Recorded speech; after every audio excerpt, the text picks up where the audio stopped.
Basically, he would start these fires because they got him started. And in total, he served 22 months in prison for those arson events. Not long after this, Arthur was arrested after it came out that he had assaulted and killed 2 young children ages 8 and 10. However, he got the charge down to a manslaughter plea. The reason for this being, although he had confessed, there wasn't a ton of evidence linking it to it, and you may be thinking, well, isn't a confession enough?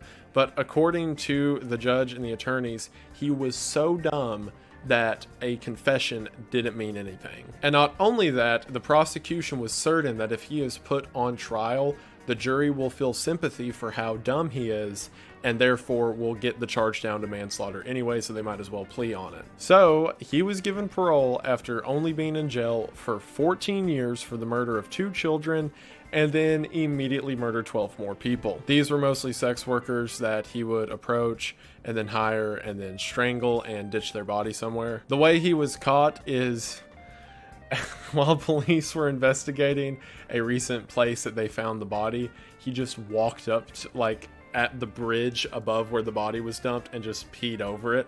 So they go up there to ask him and then just figure out, supposedly by his own confession, that he was the one that dumped the body. And at trial, his argument was that he is not guilty by reason of insanity because of the PTSD that he suffered from Vietnam. So then they had several of the larger scale commanders who are familiar with his operation come in and testify that this dude never saw combat and has no idea what he's talking about. And Arthur died in 2008 while in prison of a heart attack.